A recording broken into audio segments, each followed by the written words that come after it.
The night was quiet, almost unnervingly so.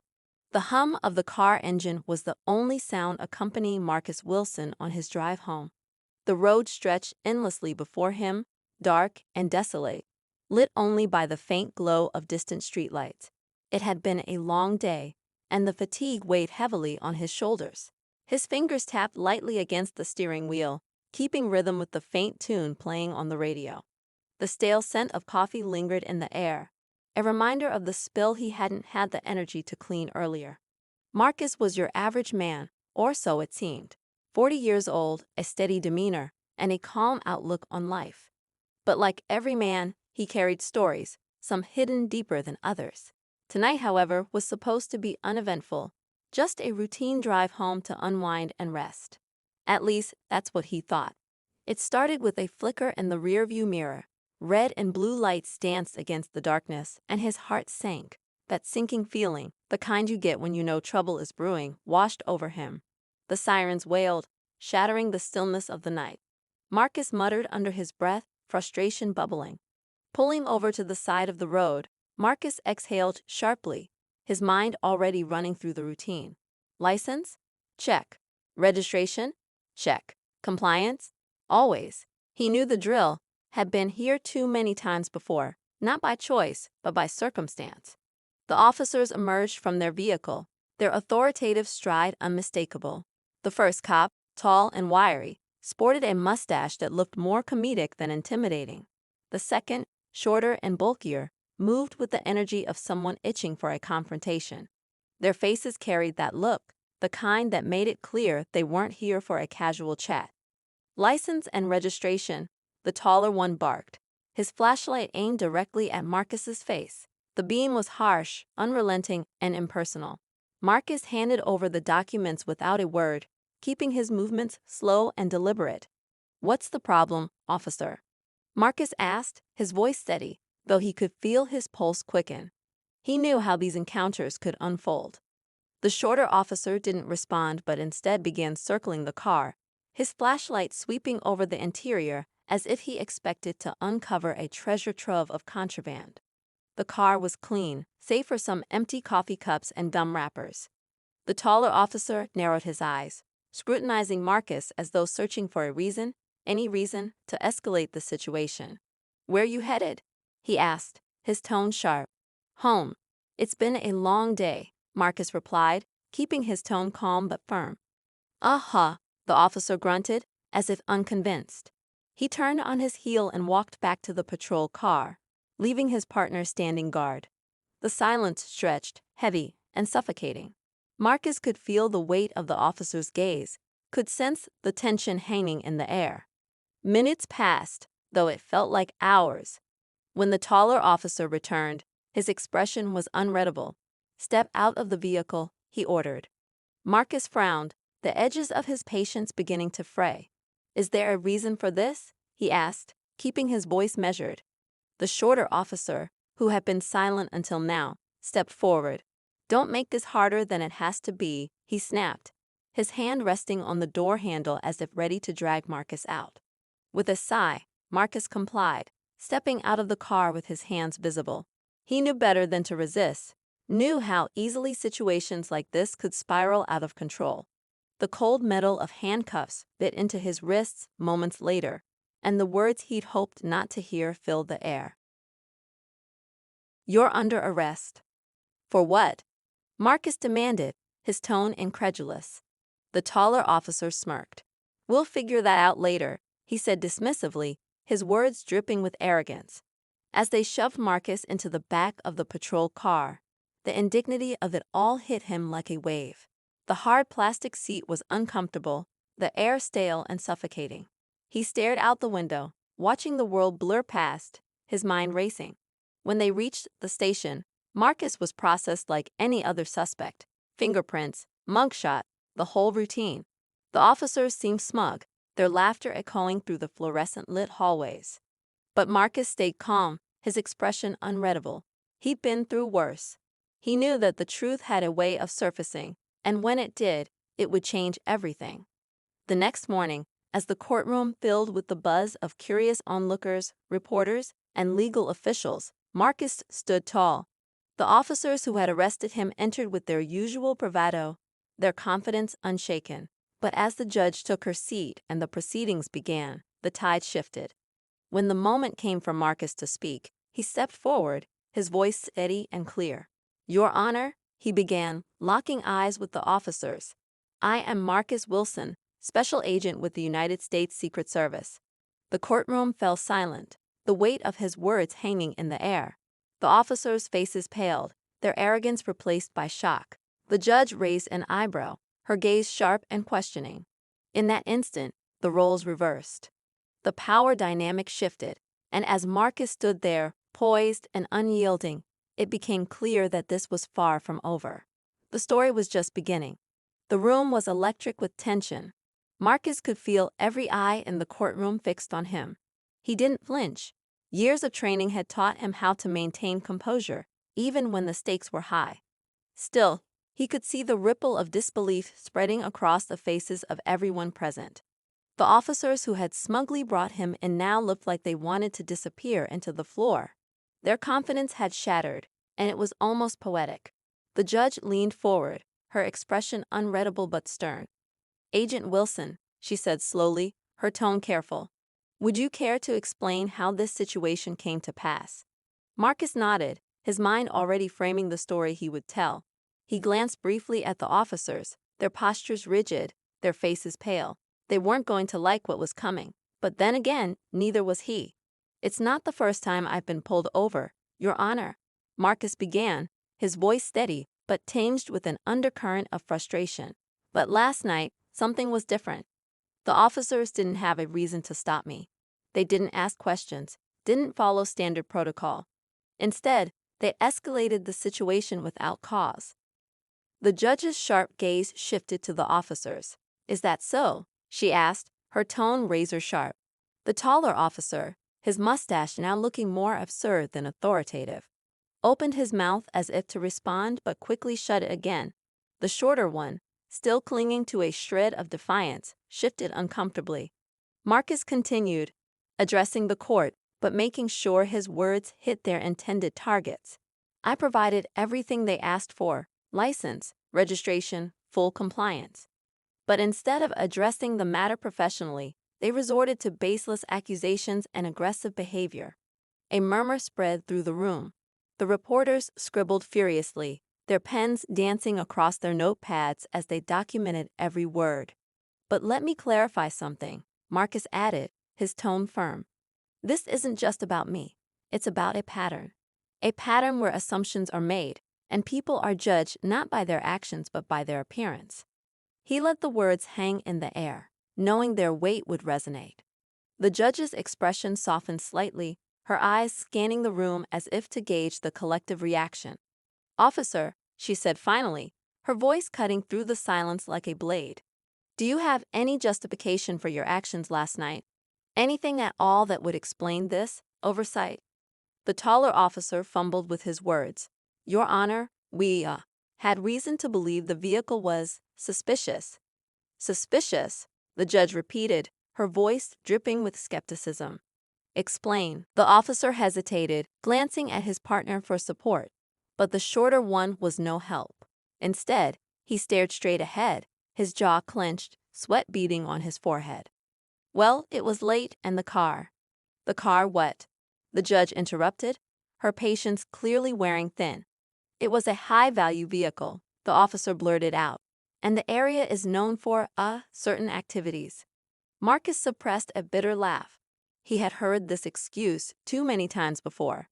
It was always the same story, thinly veiled justifications that barely hid the underlying biases. "Your Honor," Marcus said, stepping in before the officer could dig himself a deeper hole.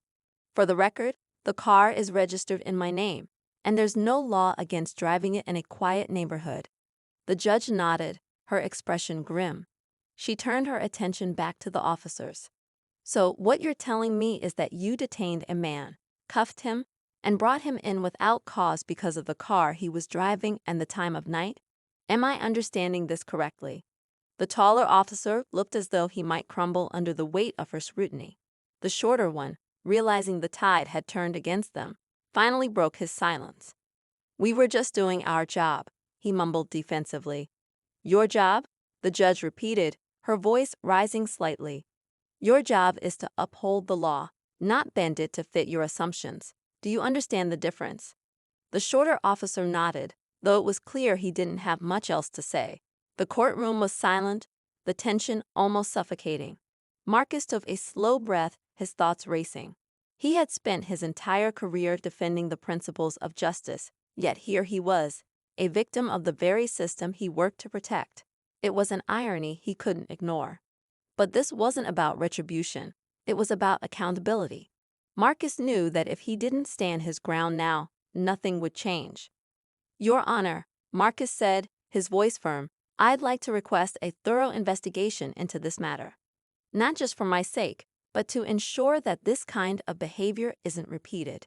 The judge nodded, her expression resolute. "Rest assured, Agent Wilson, this court takes such matters very seriously. An investigation will be conducted and appropriate action will be taken." The officers looked like they wanted to protest, but one glance from the judge silenced them. As the proceedings wrapped up for the day, Marcus felt a mixture of relief and exhaustion. He had spoken his truth, but the fight was far from over. The system moved slowly, and change was never easy. As he walked out of the courtroom, reporters swarmed him, their questions coming in rapid fire. "Agent Wilson, how do you feel about today's events? Do you think justice will be served? What message do you have for others who might face similar situations?" Marcus paused, his gaze steady as he addressed the crowd. "The truth always comes to light," he said simply, "and when it does, it's up to us to act on it. This isn't just my fight, it's all of ours." With that, he turned and walked away, leaving the chaos behind him. But in his mind, he knew the battle was only beginning. The courtroom's heavy doors shut behind Marcus as he stepped out onto the courthouse steps, the late afternoon sun casting long shadows across the pavement. The reporters hadn't relented, their cameras flashing and microphones thrust forward as they shouted questions that blurred into an indistinct roar. Marcus stayed silent, his face composed, but his mind was racing. The battle inside the courtroom had been just the opening skirmish. What lay ahead was a war that wouldn't be won easily. As he reached his car, parked discreetly on the far side of the lot, Marcus felt the weight of the situation settle on his shoulders. This wasn't just about the events of that night anymore. It was about the system that allowed it to happen. He couldn't let it slide, but he also knew that taking on something this big meant walking a dangerous path. Sliding into the driver's seat, Marcus let out a slow breath and rested his hands on the steering wheel. He didn't start the car right away. Instead, he stared at the dashboard, his thoughts pulling him in a dozen directions at once.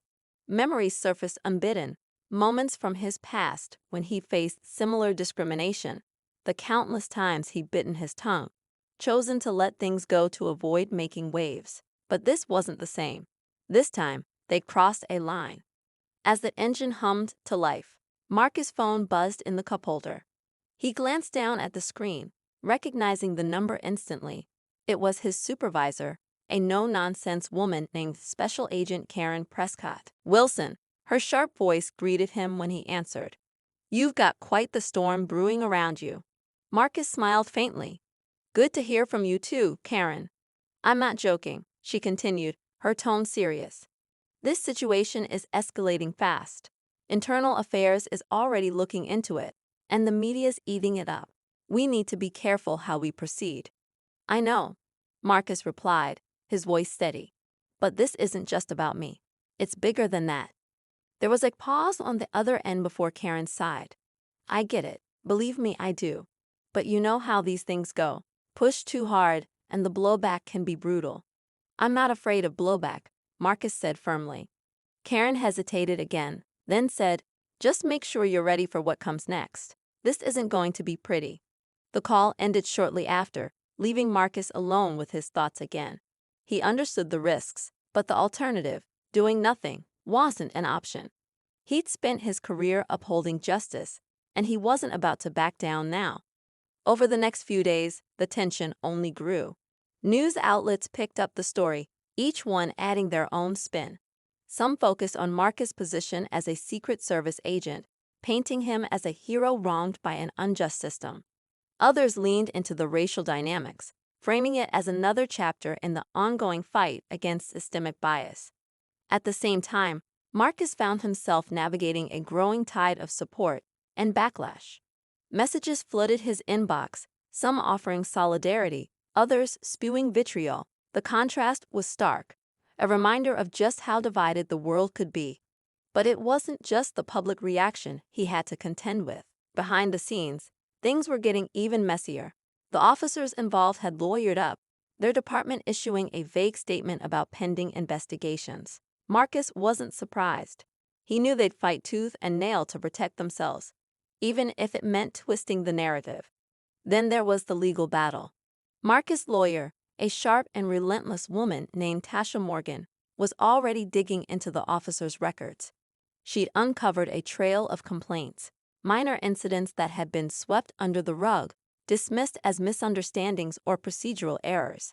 It was a pattern, one that painted a damning picture of complacency and negligence within the department. As Tasha laid out the evidence in her office one evening, Marcus felt a mix of anger and determination. "They've been doing this for years," she said, tapping a file with her pen. "You're not the first, Marcus, but you might be the one who finally makes it stop." "That's the goal," Marcus replied, his voice firm. Still, he couldn't ignore the growing sense of unease. The officers weren't going down without a fight, and he knew they'd use every trick in the book to discredit him. And they did. A few days later, Marcus woke to find his name plastered across headlines again. But this time, the tone had shifted.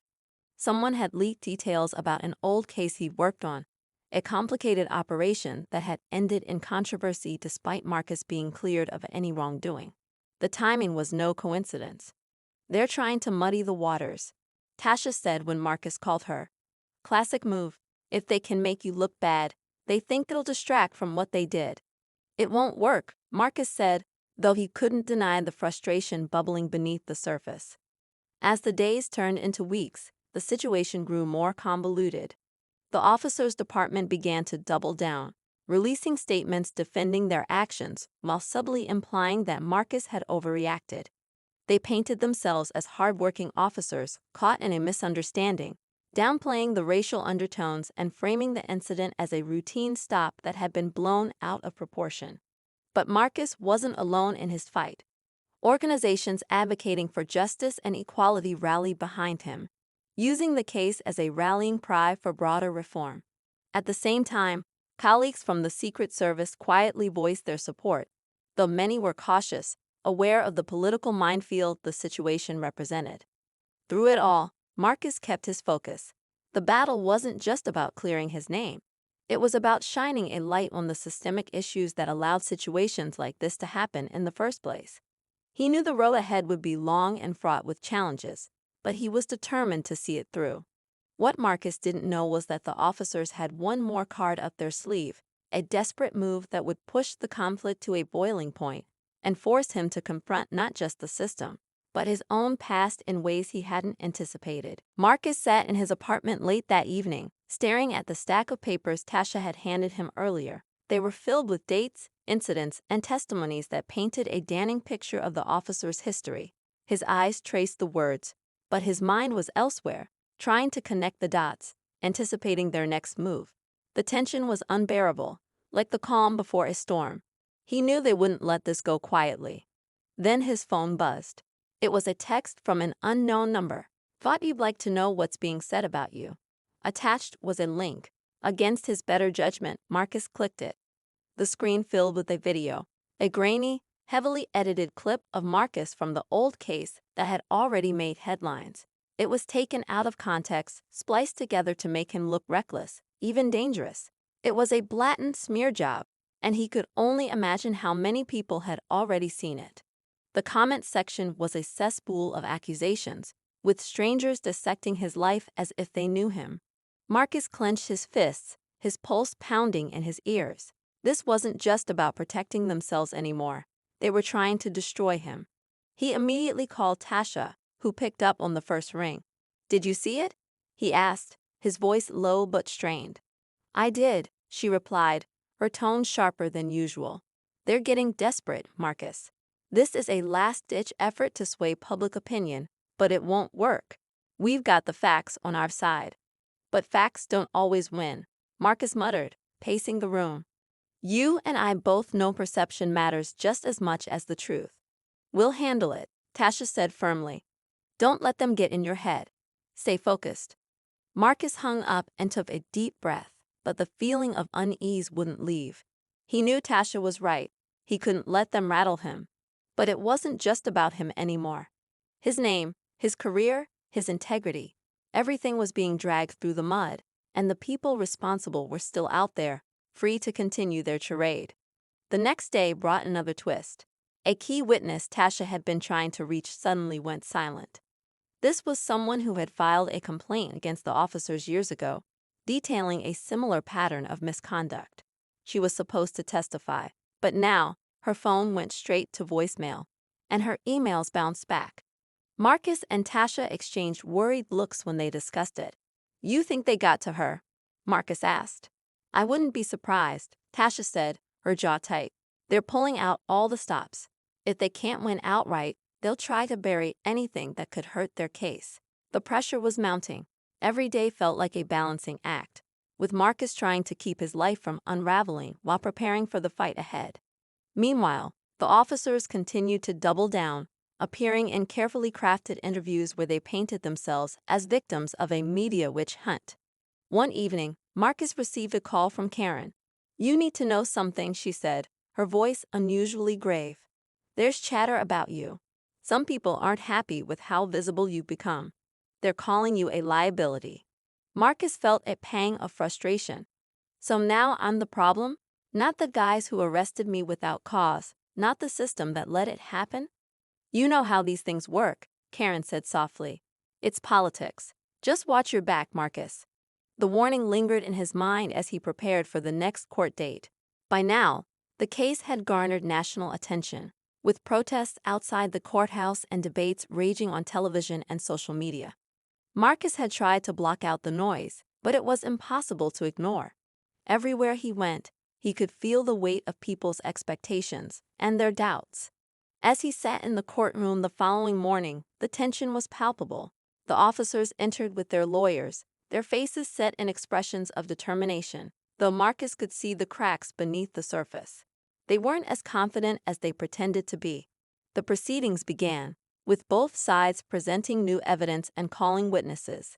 Tasha was relentless, tearing apart the officers' claims with precision. She highlighted inconsistencies in their stories, pointing out how their reports didn't match the video footage from their own patrol car. But the officers' legal team fought back just as hard, trying to poke holes in Marcus' credibility. They brought up the old case again, twisting the details to cast doubt on his character. It was a brutal back and forth, and Marcus felt like he was standing on a tightrope, one misstep away from disaster. Then came the moment everyone had been waiting for, Marcus' testimony. As he took the stand, the room seemed to hold its breath. He spoke calmly and clearly, recounting the events of that night and the steps he had taken to comply with the officers' demands. He didn't embellish or exaggerate. He let the facts speak for themselves. When the officer's lawyer cross-examined him, they tried to rattle him, throwing out insinuations and leading questions meant to trip him up. But Marcus stayed composed, refusing to rise to the bait.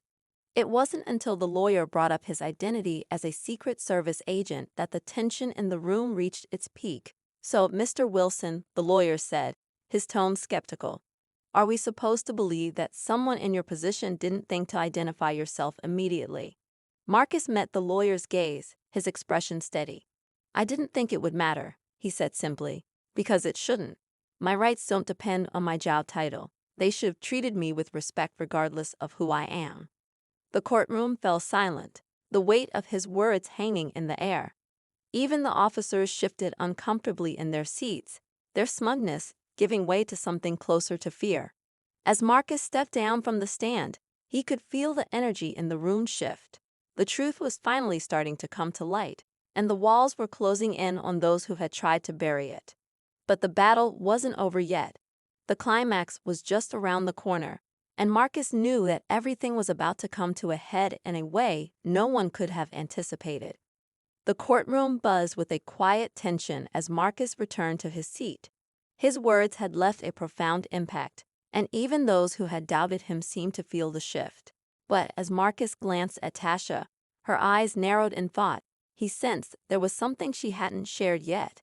He didn't press her, trusting her instincts, but a nagging feeling told him that the next move would be critical. The judge called for a short recess, giving everyone a chance to regroup. Marcus and Tasha stepped outside, the noise of reporters and protesters swelling as soon as the courthouse doors opened. Cameras flashed and microphones were thrust forward, each journalist clamoring for a soundbite. Marcus remained silent, his focus unwavering as Tasha shielded him from the chaos. Once inside a quieter corner of the courthouse, Tasha pulled him aside. "There's something you need to know," she began, her voice low. "I've been digging deeper into the officer's past, and it's worse than we thought." Marcus raised an eyebrow, his curiosity piqued. "How much worse?" "They've been involved in similar incidents before," she explained.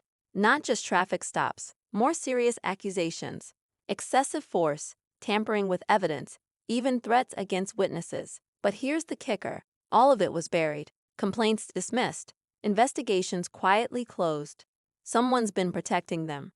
Marcus felt his stomach drop. This wasn't just about two road cops, it was systemic. "You think it's someone higher up?" Tasha nodded. "It has to be. No way they could have gotten away with this for so long without help." Before Marcus could respond, her phone buzzed. She glanced at the screen, her expression darkening.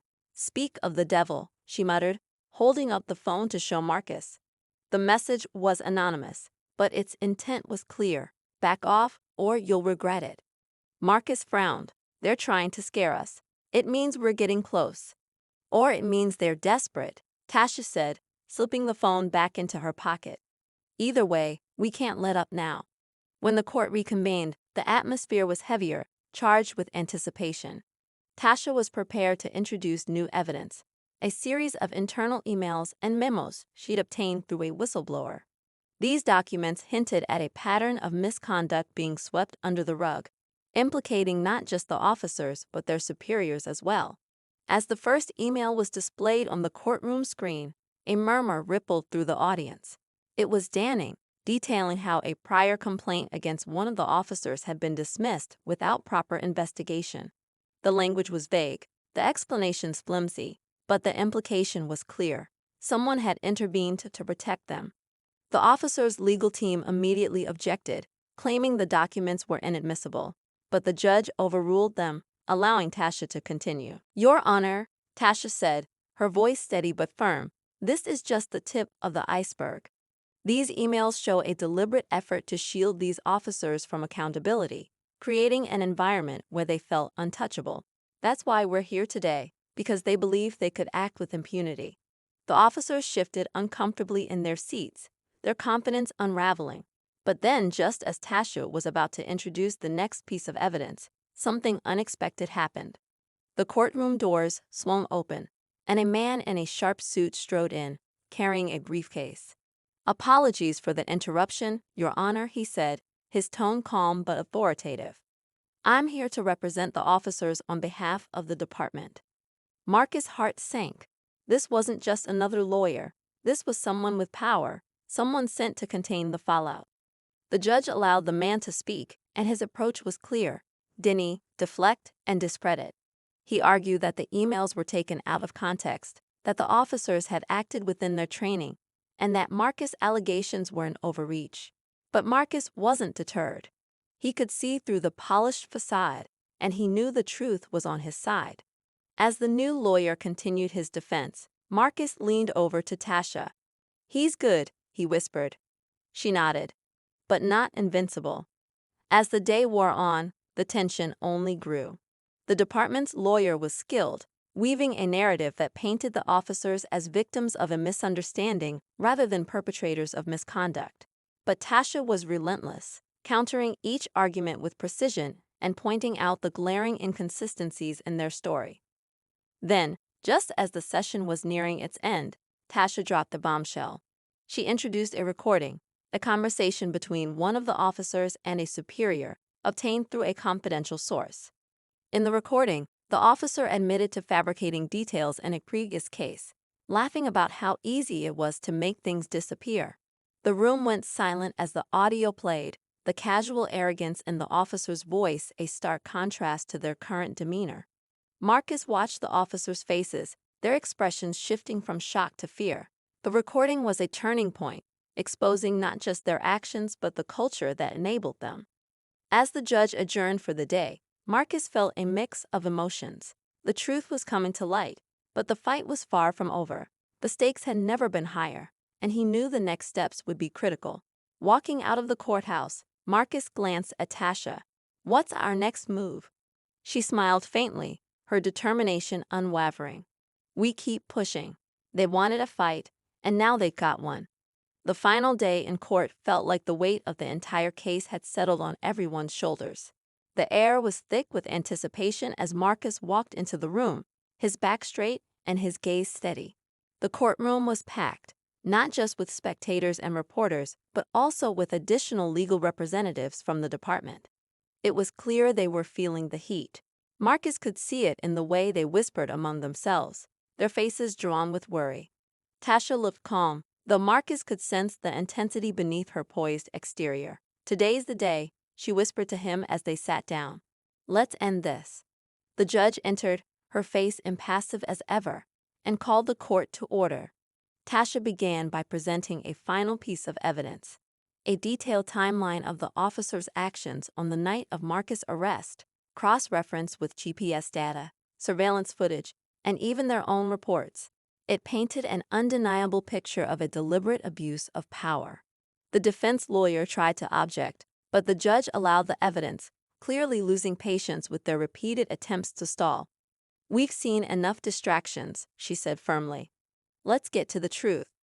As the evidence was laid out, the room grew quieter with each revelation.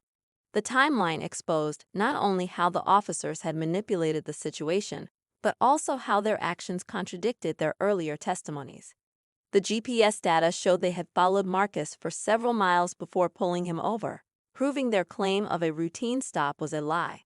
Surveillance footage from a nearby gas station revealed them laughing and gesturing towards Marcus' car just moments before activating their sirens.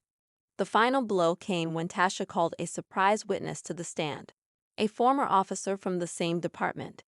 The man, clearly nervous but determined, testified about the unspoken rules within the precinct, where certain individuals were treated differently based on their appearance.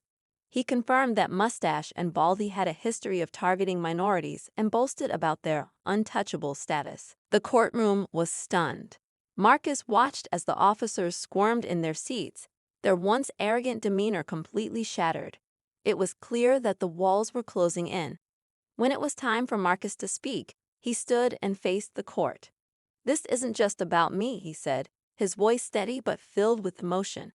"It's about a system that allows people like these officers to act without accountability.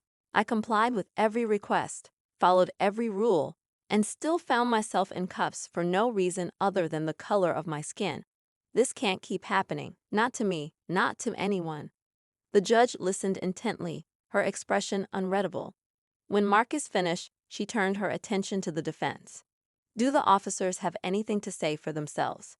Mustache stammered, trying to salvage some semblance of dignity. "We were just doing our jobs, Your Honor. It wasn't personal." The judge's gaze hardened. "Not personal?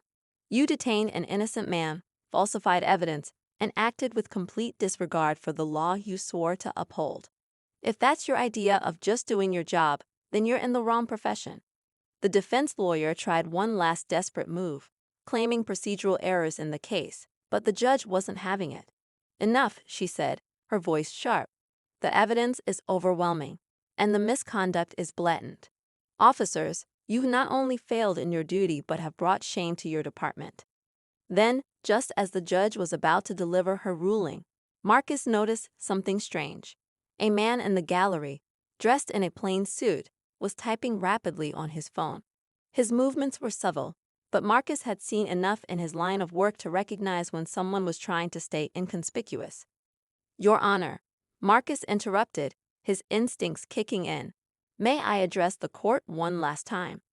The judge looked surprised but nodded. Marcus turned toward the man in the suit. "That gentleman over there," he said, pointing directly at him. "He's been watching this case closely, hasn't he? But not as a spectator." The room turned to look at the man, who froze, his face pale. "I believe he's here on behalf of someone who doesn't want the truth to come out," Marcus continued. "If we dig a little deeper, I'm confident we'll find that he's connected to the individuals who've been protecting these officers." The man tried to leave, but the bailiffs quickly intercepted him. The judge, her patience clearly wearing thin, demanded to know his identity. After some resistance, he admitted to being a private investigator hired by someone within the department to monitor the case.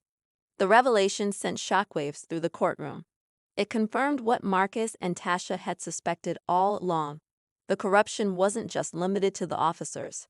The judge took a deep breath, visibly angry. "This court will not tolerate such blatant attempts to undermine justice. I'm ordering a full investigation into the department's practices and the individuals involved in this case." With that, she delivered her ruling. The officers were found guilty of misconduct and were immediately stripped of their badges. They would face criminal charges, and the department's higher-ups were now under scrutiny. As Marcus walked out of the courtroom, he felt a mixture of relief and resolve. Justice had been served, but the fight was far from over. The system needed to change, and he was determined to be a part of that change. Reporters swarmed him once again, but this time, he stopped and spoke. "This isn't just my victory," he said. "It's a reminder that no one is above the law. And when we stand together, we can make a difference. To those who've been silenced, keep speaking up. Your voice matters." The cameras flashed, capturing a moment that would resonate far beyond the courthouse steps. Marcus knew the journey ahead wouldn't be easy, but as he looked out at the crowd, he felt something he hadn't in a long time.